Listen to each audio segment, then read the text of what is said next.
ఇక ప్రార్థన చేసుకుందాం.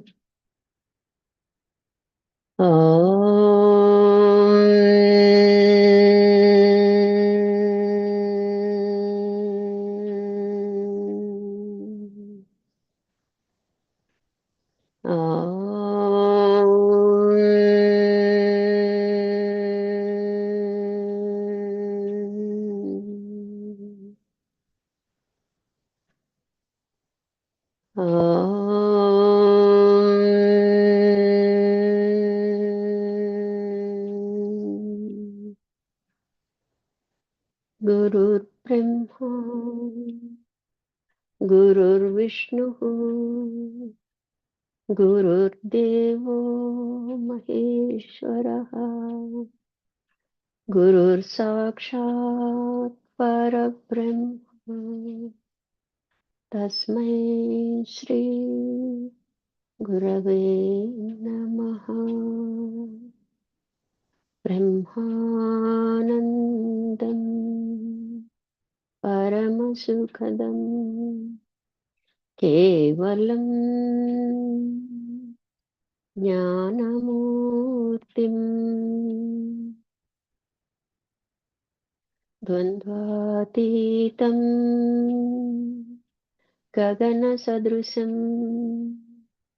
तत्त्वमस्यादिलक्ष्यम् एकं नित्यं विमलमचलं सर्वधी साक्षिभूतं भावातीतं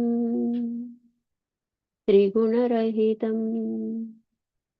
सद्गुरुं तं नमामि।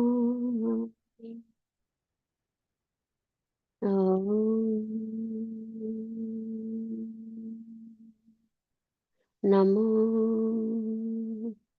ब्रह्मादिभ्यो ब्रह्मविद्या साम्प्रदाय कर्तृभ्यो वंशऋषिभ्यो महाभ्यो नमो गुरुभ्यः।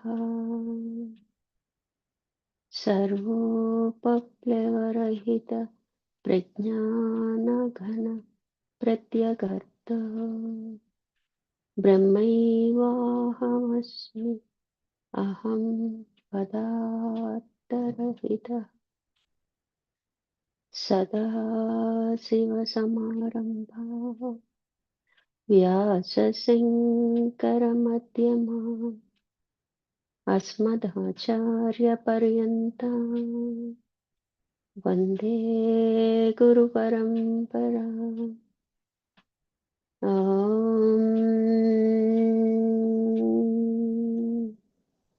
सहना भवतु सहनौ भुनक्तु सह वीर्यं करवावहै तेजस्विनावधीतमस्तु मा विद्विषावहै।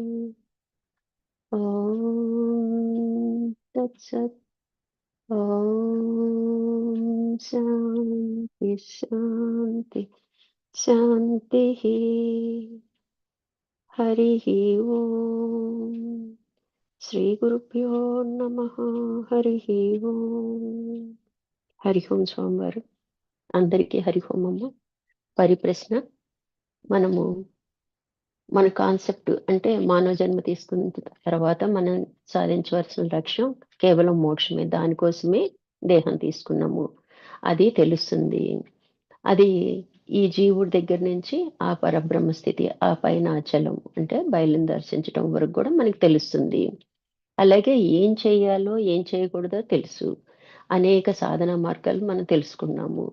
అయినప్పటికీ కూడా మనం ఎందుకు చేయలేకపోతున్నాము అంటే, మనము ఈ సృష్టి అంతా నిజమని నమ్ముతున్నాము. అంటే మనకి లేచింది మొదలు పడుకునే వరకు కూడా ఏది చేయకపోయినా జరగదు. అన్నీ జరగాల్సిందే. సత్యం అని అనిపిస్తది. ఏది ఆపటానికి ఉండదు. దానివలన మనకి సత్యంగానే తోస్తదనమాట. మనం కళ్ళు తెరవంగానే ఈ ప్రపంచం అంతా నిజమనే అనిపిస్తది. కానీ నిజానికి ఇది లేనిదే, లేకనే ఉన్నట్లు తోచుచున్నది. తోస్తుందనమాట. నిజానికి లేదు. ఏంటి అంటే మాయ. మాయ అంటేనే లేనిది ఉన్నట్లు తోపింపచేయటం అనమాట.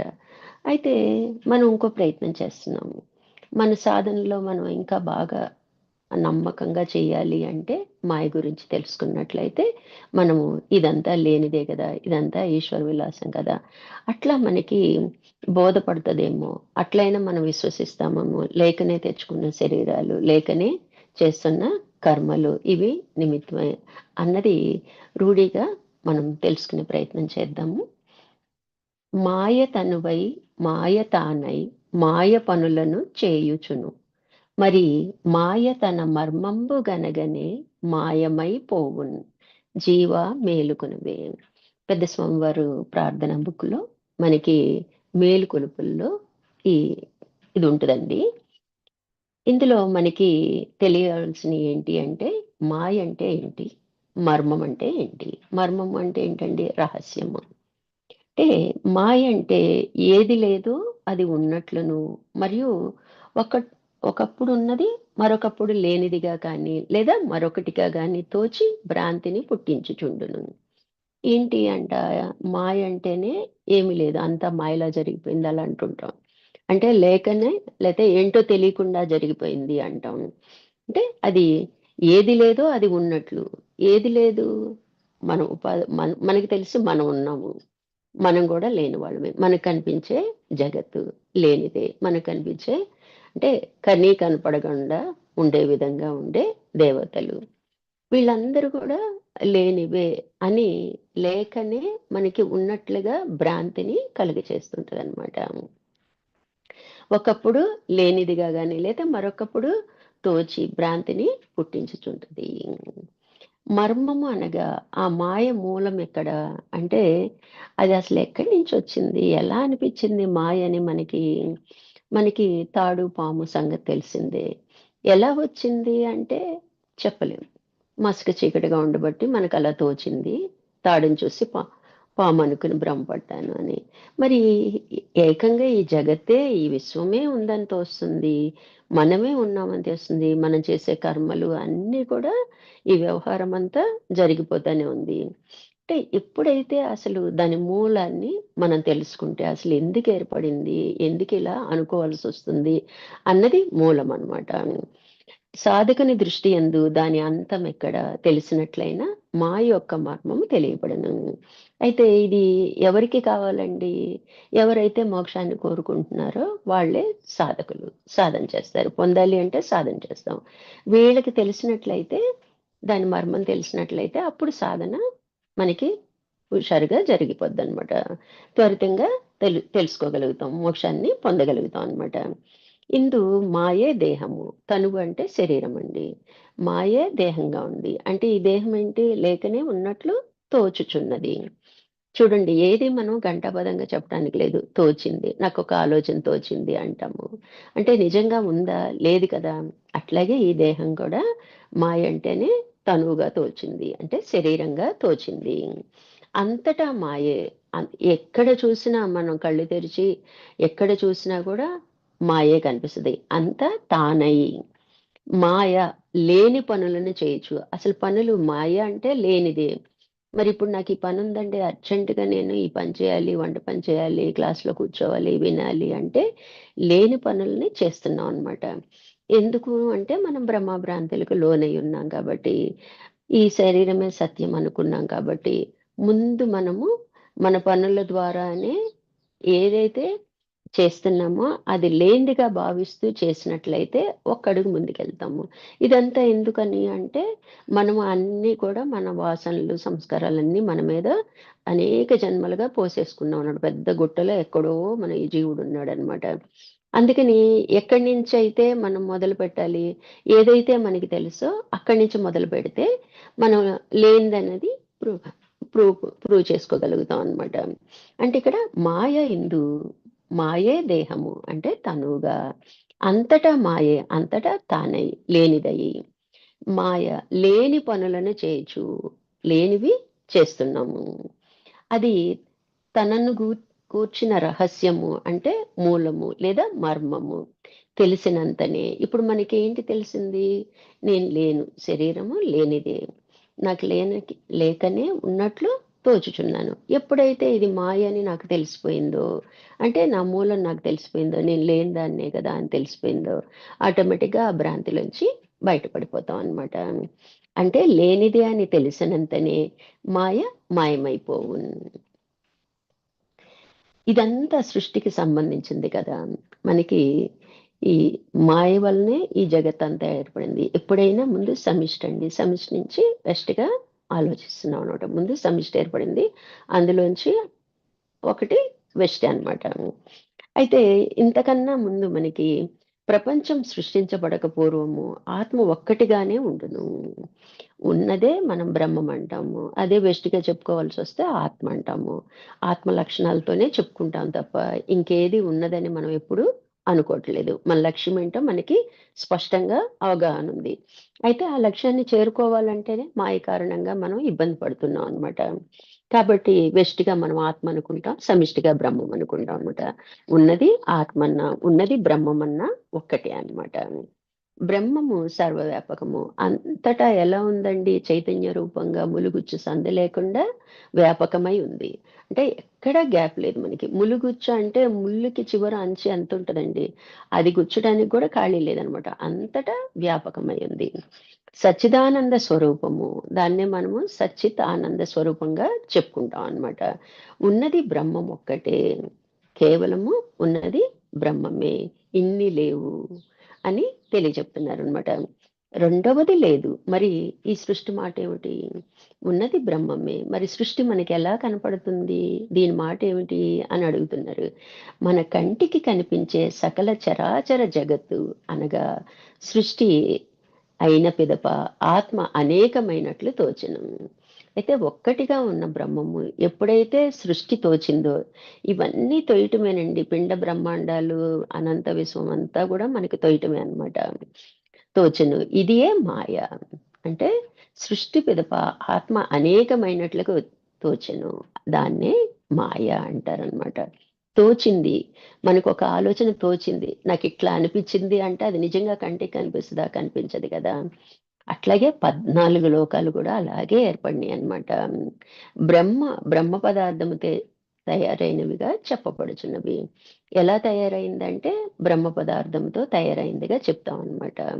నిజానికి ఉన్నది బ్రహ్మం ఒక్కటే అన్నప్పుడు, మళ్ళీ ఈ బ్రహ్మ పదార్థంతో తయారైందంటామేంటండి? కాదు గదా! బ్రహ్మం అంటే అంతటా వ్యాపకమైంది. మరి ఈ ఈ పదాలు వాడటానికి మనకు కొద్దిగా అర్థమవ్వటం కోసం శాస్త్రాల్లో ఇలా చెప్పడం జరిగిందనమాట. బ్రహ్మము రూపాంతరము చెంది సృష్టిగా పరిణమించిందని, బ్రహ్మము కదలనిదని కదా మనకి తెలుసు. కదలటానికి ప్లేస్ ఎక్కడండి? ఇప్పుడు నేను కదలాలండి, ఇక్కడ ప్లేస్ ఉంది కాబట్టి ఇటు కదులుతున్నా. అటు ఇటు క్రష్ చేసి ఉంచేశారనుకోండి, నాకు మూవ్‌మెంట్ ఉంటదా? ఉండదు కదా! మరి అలాగే అంతటా ములుగుచ్చు సందులేక బ్రహ్మమే ఉంది. ఉన్నది బ్రహ్మమే ఒక్కటే, రెండవది లేదు. మరి ఎట్లా వచ్చిందండి? మరి కదలంది కదా! ఎలా రూపాంతరం చెందింది సృష్టిగా? అని ఎవరికైనా మనకి సందేహం కలిగిద్దనమాట. సృష్టి ఎలా జరిగిందనే అనుమానం ఉద్భవించును. ఖచ్చితంగా వస్తుంది. ఈ సకల చరాచర జగత్తు మాయ లేకనే ఉన్నట్లు తోచెను. నిజానికి సృష్టి నిజంగా ఉందా అండి? మనం ఎంతవరకైతే ఆలోచించగలుగుతామో, ఎంతవరకైతే చూడగలుగుతామో ఇదంతా గూడా లేకనే ఉన్నట్లు తోచుచున్నది. ఈ తోచటం అనే పదం మనం బాగా గుర్తుపెట్టుకోవాలండి. అప్పుడు మనకి చెప్తూ ఉంటదనమాట. ఇది నువ్వే లేక తోచావు. మళ్ళీ నీ కర్మలు నిజమా అని మనకనిపిస్తా ఉండాలి. మరి చెయ్యాలి కదా! అంటే, అంటే లేనివాడిగా చెయ్యి. ఇప్పుడెలా చేస్తున్నాము? నేను శ్రీదేవిని. నా నేను పలానా ఐడెంటిటీ నేను చేస్తున్నాను. ఈ కర్మ నాది. నేను చేస్తున్నాను. ఇది కాదనమాట. లేనివి కదా! లేనివనే చెయ్యి. లేకనే చేయటం అనమాట. అంటే నేనెవరిని అప్పుడు? ఉన్నది బ్రహ్మం అంటే ఇప్పుడు నేను లేనివాడినయినప్పుడు ఇంకేముంటది? బ్రహ్మమే ఉంటది. అంటే అప్పుడు నేను గూడా బ్రహ్మమే అయ్యుంటాననమాట. సకల చరాచర జగత్తు మాయ లేకనే ఉన్నట్లు తోచెను. బ్రహ్మమునందు మాయాశక్తి అంతర్భూతమై ఉన్నది. బ్రహ్మంలో ఏముందంట? మాయాశక్తి అంతర్భూతమై ఉందంట. అంటే ఎలా ఎలా చెప్తాము అంటే ఇక్కడ పంచదారలో తీపి ఉన్నట్లు. తెలుస్తదా మనకి? కంటికి కనిపించదు. అంటే బ్రహ్మము యొక్క చిత్శక్తియే మాయ. ఏదైతే కదలికి కారణమో దాన్ని చిత్శక్తి అంటామనమాట. చైతన్యంగా చెప్పుకుంటాం అనమాట. ఆ బ్రహ్మంలో గల చైతన్య శక్తే ఈ మాయ అని చెప్పుకుంటాం అనమాట. అయితే మాయ అనగా లేనిది ఉన్నట్లుగా భ్రమింపచేయనదని అర్థము. అంటే లేకనే ఉన్నది అనిపిస్తూ ఉంటదనమాట. మనం చాలా సందర్భాల్లో గూడా నేను భ్రమపడ్డాను, నేను భ్రాంతికి లోనయ్యాను ఇట్లా అంటూ ఉంటాము. అంటే అప్పుడేంటి మనం ఊహించుకుందాము. అలాగే ఈ మొత్తం సృష్టి అంతా కూడా అన్నమాట. అంటే యమాస మాయ ఏది లేదో అది ఉన్నట్లు తోచుచున్నది అని మాయకి అర్థం. సృష్టి కేవలము బ్రహ్మమునందు 4వ వంతు మాత్రమే ఉన్నదని చెప్తారు. అంటే అంతటా ఉన్న బ్రహ్మము మనం 4 పాదాలని చెప్పుకుంటాం గదా! అలాగే ఉన్నదంతా బ్రహ్మమైతే, ఇప్పుడు మనం నుంచున్నామండి. మనమంతా పూర్తిగా వెలుగులో ఉంది. ఆ లైట్‌లో మొత్తం కనిపిస్తున్నాను. నా బ్యాక్ సైడ్ ఏముంటది? నీడుంటది. అంటే ఇది 3 పాదాలకేసుకుంటే నాలుగో పార్ట్ చీకటి. ఆ చీకటే మాయగా చెప్పుకోవడం జరిగిందనమాట. అందుకని ఒక వంతు మాయగా చెప్పడం జరిగింది. ఏదైతే ఉన్నదో అంటే నిజానికి అంతటా ఉన్నప్పుడు దానికి రైటు, బ్యాకు ఉండదు కదండీ! అంటే మనకు అర్థం అవ్వటం కోసం అట్లా చెప్తున్నారనమాట. సృష్టి కేవలము బ్రహ్మమునందు 4వ వంతు మాత్రమే ఉన్నదని చెప్పుదురు. మిగిలిన 3 వంతులు బ్రహ్మము స్వయం ప్రకాశకము. అది దేని చేత ప్రకాశించబడదనమాట. దానంతట అదే ప్రకాశ స్వరూపమే అదనమాట. సృష్టి జరగక పూర్వము మెత్తని మట్టి యందు కుండ నిర్మించుటకు కారణమైన ఘటశక్తి ఇమిడి ఉన్నట్లు ఈ మాయ బ్రహ్మమునందు ఇమిడి ఉన్నది. అయితే సృష్టిలో ఏముంటది? మట్టి ఉంటది. మరి మట్టంతా కుండలు చేద్దామా అంటే మనకి మట్టిగానే ఉంటది. కానీ అందులో కుండ చేసే శక్తి ఉంది కదా! అలాగే చెక్కలో ఒక రూపం తేవాలంటే ఆ శక్తి ఉన్నట్టే గదా! అంటే అట్లా బ్రహ్మంలో ఈ మాయా శక్తి ఉంది అని చెప్తున్నారనమాట. పృథ్వీ యందున్న మన్ను అంతయు కుండలకు ఎట్లు పనికిరాదో అట్లే నిర్గుణ బ్రహ్మమునందు మాయ చేత సగుణ బ్రహ్మము ఒక్క పాదముగా తోచెను. అయితే మట్టంతా కూడా కుండలు చేయడానికి సరిపోదు. కొంచెం బంక మట్టి అంటాం అనమాట దాన్ని. అంటే జిగురు అది కలిసున్నప్పుడే కొన్నిటికి కొన్ని పదార్థాలే. అలాగే చెక్క కూడా అన్ని చెక్కలు పనికిరావు గదా! కొన్నే పనికొస్తూ ఉంటాయి. మనం దర్వాజాలు చేయించుకోవాలన్నా, కిటికీలు చేయించుకోవాలన్నా మనకి అట్లాగే బ్రహ్మంలో ఒక్క వంతు అంటే నిరాకారంగా, నిర్గుణంగా ఉన్న బ్రహ్మంలో సగుణ బ్రహ్మం ఏర్పడడానికి కారణం ఏంటి అంటే, కొంత భాగం అలా సగుణంగా తోచింది. ఏర్పడలేదండి. తోచింది. ఈ పదం మర్చిపోకూడదనమాట. ఈ మాయయే సృష్టికి కారణము, కార్యము అయి ఉన్నది. కారణము సృష్టి ఏర్పడటానికి కారణము మాయే. అంటే లేకనే ఉన్నట్లు తోస్తుంది. మరి కార్యం అంటే ఏంటి? మరి లేచింది మొదలు అనేక మంది అనేక రకాల కార్యాలు జరుగుతూ ఉంటాయి కదా! ఈ కార్యం కూడా మాయా కార్యమే. అంటే లేకనే జరుగుతున్నట్లు అనిపిస్తున్నాయి అన్నమాట.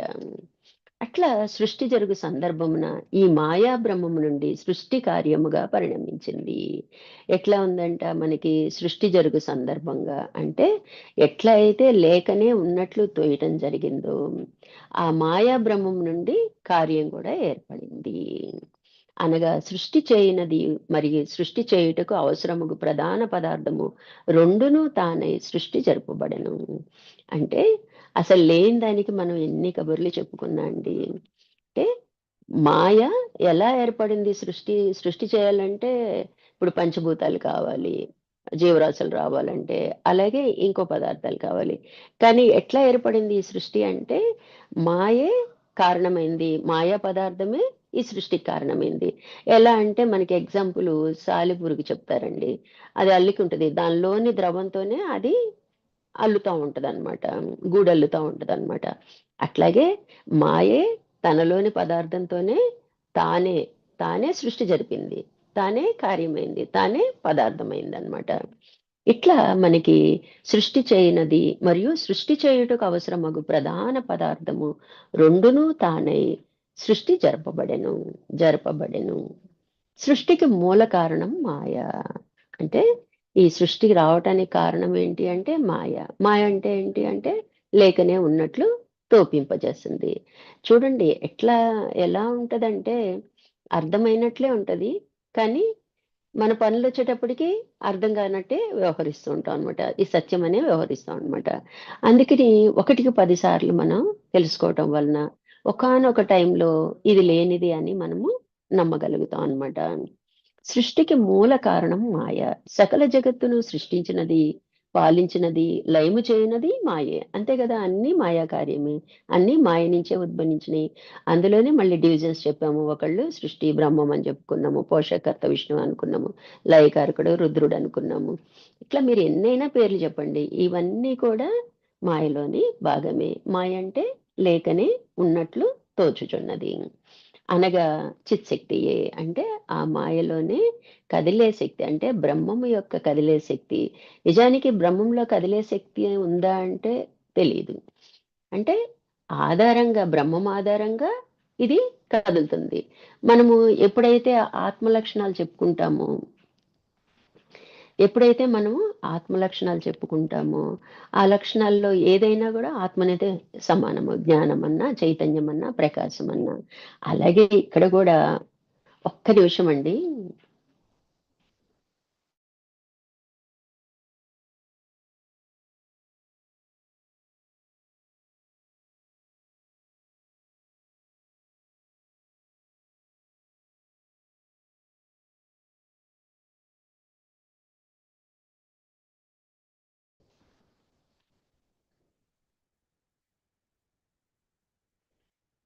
అయితే మనకేం చెప్తుంది? సృష్టికి మూల కారణం మాయ. సకల జగత్తును సృష్టించినది, పాలించినది, లయము చేయనది మాయే. మాయ అనగా చిత్శక్తియే. అంటే చైతన్య శక్తియే. సృష్టి లయముందిన పిమ్మట జీవులన్నింటినీ తనలో ఇముడ్చుకుని ఈ మాయా బ్రహ్మమునంద ఐక్యమవును. అంటే ఇక్కడ మనకి ఏం చెప్తున్నారు అంటే, ఇప్పుడు సూర్యుడున్నాడండి. సూర్యుడు ఆధారంగా పనులన్నీ జరుగుతాయి. అంటే సూర్యునిలోని శక్తిని మనము వాడుకుంటున్నాం. అతనేమి ఇవ్వటం లేదు. మనకేంటంటే దాని ఆధారంగా మన పనులు నడుస్తున్నాయి. అట్లాగే బ్రహ్మంలోని చైతన్యం ఆధారంగా నడుస్తుంది. ఈ బ్రహ్మంలోనే మాయ అంతర్భూతమై ఉంది. అంటే ఒక పాదంగా మనం చెప్పుకుంటున్నాము. కాబట్టి ఇక్కడ మనం జాగ్రత్తగా అర్థం చేసుకునే ప్రయత్నం చేద్దామండి. మాయ బ్రహ్మములోనే ఇమిడి ఉన్నది కావున మాయయే సృష్టికి కారణభూతమైనది అయినను బ్రహ్మమే సృష్టికి కారణభూతమను భ్రమ కలుగుచున్నది. నిజానికి మాయా కార్యమే అయి ఉన్నప్పటికీ మనకేమైంది బ్రహ్మమే మనం నడిపిస్తుంది అని అనిపిస్తూ ఉందన్నమాట. అంటే మాయ బ్రహ్మంలోనే ఇమిడి ఉండినది కావున మాయే సృష్టికి కారణభూతమైనది అయినను బ్రహ్మమే సృష్టికి కారణభూతమని మనకి భ్రమను కలుగజేయుచున్నది. అంటే మనం వ్యవహరించే వ్యవహారం అంతా కూడా బ్రహ్మం వల్లనే నడుస్తుంది అనుకుంటాం కానీ కాదనమాట. మాయే నడిపిస్తుంది. అంటే నడిపించటానికి అక్కడ నిజంగా ఉందా? నిజంగా నడవటం జరుగుతుందా? అంటే లేని పనులు చేయుచుంది. లేకనే పనులు నడుస్తున్నాయి. లేకనే ఉన్నట్లు తోస్తుంది. అట్లా ప్రతిదానికి కూడా అసలు లేనే లేదన్నప్పుడు ఇంక మనం ఎన్ని మాట్లాడుకున్నా కూడా దాన్ని అధిగమించే ప్రయత్నమే చేయాలి కానీ, మనం ఎంత డిస్కషన్ పెట్టినా దానివల్ల ఏమీ ప్రయోజనం ఉండదనమాట. కేవలము తెలుసుకుంటున్నాం అంతే. అయితే మాయ ఒకప్పుడు ఒక విధముగాను అంటే మంచిగా తోస్తది.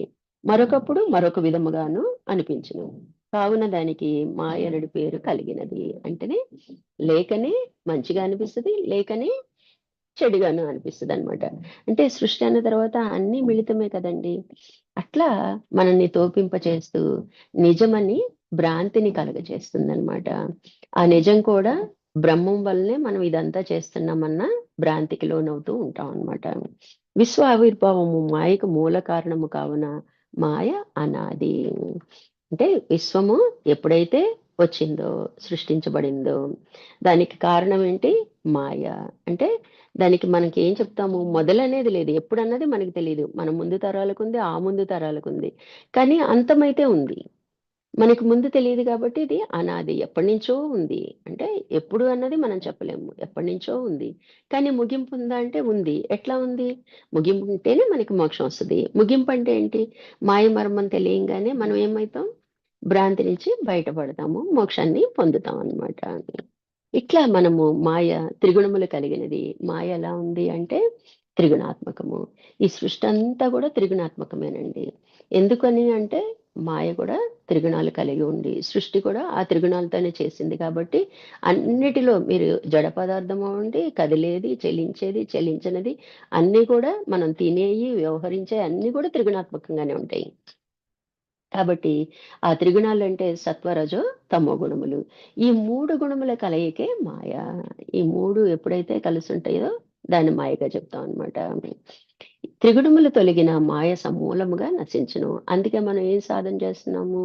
మనం గుణాన్ని గుర్తెరిగి ముందు సాత్వికంగా ఉండి. ఎందుకంటే సాత్వికం యొక్క లక్షణం ఏంటి? శాంతము, సత్యము, ప్రసన్నత్వము. ఎప్పుడైతే ప్రశాంతంగా వింటామో అప్పుడు అర్థం చేసుకునే ప్రయత్నం వస్తది. అర్థం చేసుకున్న దాన్ని ఆచరణ చేస్తాము. ఆచరించినప్పుడు ఒక నిర్ణయానికి వస్తాం అనమాట. అందుకని గుణాన్ని గుర్తించి సాత్వికంగా వ్యవహరించి, ఆ తర్వాత గుణాలకి అతీతంగా ఉన్నప్పుడే మాయ నుంచి బయటపడిన వాళ్ళం అవుతాం అన్నమాట. ఇట్లా మాయ అన్నది దట్టమైన చీకటి స్వరూపము. ఉన్నది లేనట్లు, లేనిది ఉన్నట్లుగా భ్రమ కలిగించినదే మాయ. మాయాశక్తి అయిన మాయ అత్యంత జడమైనది, అనగా చైతన్యరహితమైనది. అంటే జడం అంటేనే కదలనిదండి. అంటే చైతన్యం లేనిది అన్నమాట.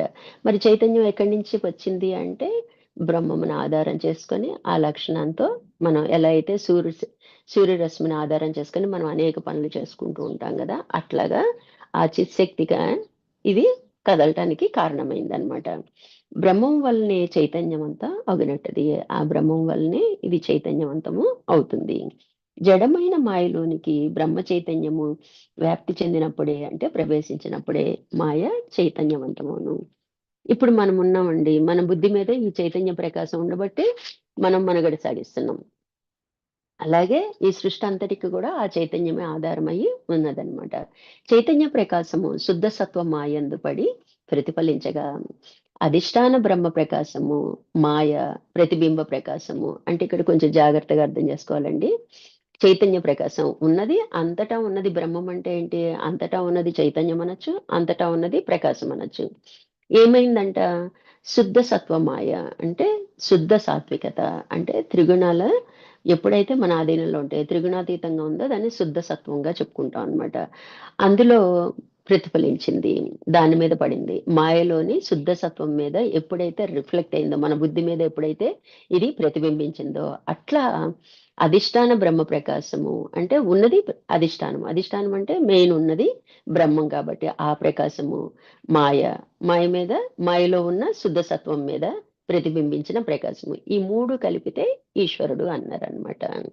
అంటే ఇక్కడ చైతన్య ప్రకాశము శుద్ధ సత్వ మాయందు పడి ప్రతిఫలించగా, అధిష్టాన బ్రహ్మ ప్రకాశము మాయ ప్రతిబింబ ప్రకాశము 3 కలిపి ఈశ్వరుడయ్యను. ఆ చిత్ ప్రకాశమే మలిన సత్వ మాయ. మలినంతో కూడిన సత్వము అంటే ఇప్పుడు మనం సత్వగుణం ఉందనుకోండి, దానిలో 100% సత్వగుణాన్ని మనం శుద్ధంగా చెప్పుకుంటాము. ఆ తర్వాత ఎంతెంత పర్సెంట్ తగ్గుతుందో దానికి మనం తగ్గించుకుంటూ వస్తాం అన్నమాట. మలినమైంది అంటే రజోతమో గుణాల కలయిక కలిసున్నది అని అర్థం వస్తదన్నమాట. అధిష్టాన బ్రహ్మ ప్రకాశము అవిద్యా రూపమగు మాయ. ఎప్పుడైతే మలినమైందో అవిద్య, అజ్ఞానానికి లోనైందన్నమాట. అవిద్య యందు ప్రతిఫలించిన ప్రతిబింబ ప్రకాశము, దాని మీద ప్రతిబింబించిన ప్రకాశము 3 కలిపితే జీవుడయ్యేది. అంటే ఇక్కడ అవిద్య అనగా తమో రజో గుణములు, ఆవరణ విక్షేప దోషములు అన్నమాట. ఇవి ఇవి ఉండటం వల్ల మనకేమైంది? విక్షేప ఆవరణ దోషాల వలన మనకి దుఃఖం కలుగుతుంది. ఇప్పుడు ఆ దుఃఖం నుంచి బయటపడటానికే మనం ముక్తి మోక్షం అని కోరుకుంటున్నాము. ఆ దుఃఖం ఈశ్వరుడికి లేదు కాబట్టి అతను మాయని తన ఆధీనంలో ఉంచుకున్నాడు. మనం దుఃఖానికి లోనవుతున్నాం కాబట్టి మాయకి లోబడి ఉన్నాం.